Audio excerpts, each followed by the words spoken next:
Sorry. Ms. Stefanik is recognized. She is appearing virtually. Ms. Stefanik, you are recognized for 5 minutes.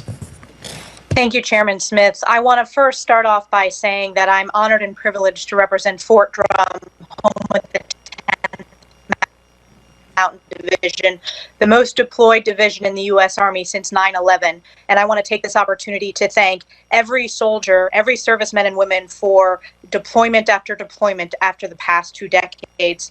The North Country, this committee, and this country are forever grateful for your service and sacrifice of both you and your families.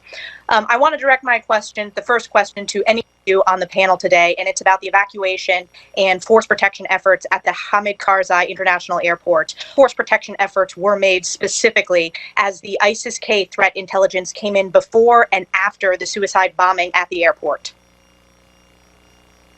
So, Representative, first of all, the 10th Mountain was a key part of our defense there at the airport, and I certainly appreciate their contribution to it.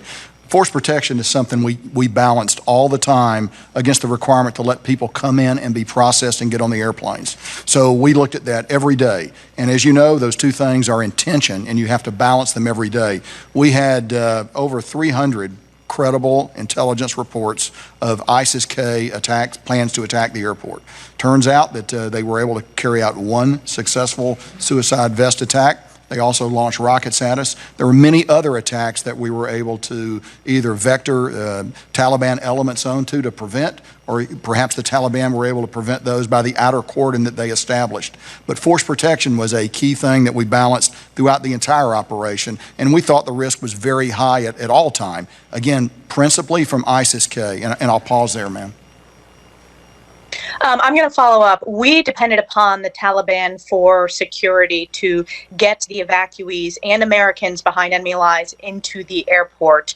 Did the United States or coalition forces provide money, any form of payment or assistance to the Taliban to expedite the evacuation of Americans as the security environment in Kabul deteriorated?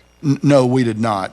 What we did was we asked the Taliban to establish a cordon about 1,000 meters, 1 kilometer, beyond each of the gates, where we could reduce the number of people that were coming down and showing up at the gates, so we wouldn't have the possibility of a mass attack. They did that. They were not compensated or rewarded in any way for that. It was a very pragmatic, business-like discussion. I don't trust the Taliban. I didn't trust them then. I don't trust them now. So that was the method, the way we approached it. Thank you, General McKenzie. And Secretary Austin, I just want to get the department on record in addition to General McKenzie's answer. So there was no form of payment by the U.S. or coalition forces at any time during the evacuation to the Taliban? To my knowledge, there was none. And Chairman Milley? I have no knowledge of any money that transmitted from any element of the United States government to the Taliban whatsoever.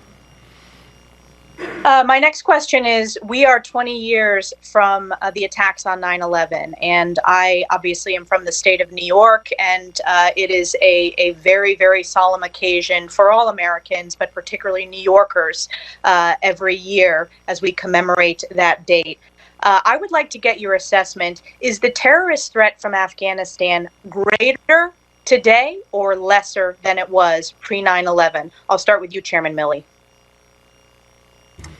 I think right this minute it is lesser than it was in 9/11. However, I think the conditions are set or could be set, and I testified to this yesterday, I say it again, I've said it in public many times.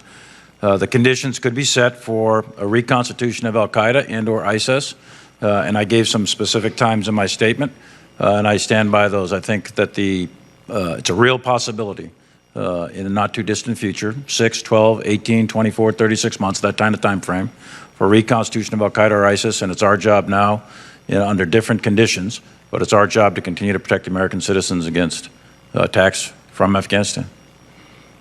Secretary Austin, your response to that question? I would agree with General Milley that Al-Qaeda has been degraded over time. Now, terrorist organizations seek ungoverned spaces so that they can train and equip and thrive, and so there is clearly a possibility that that can happen here going forward. Our goal is to maintain a laser-like focus on this so that it doesn't happen.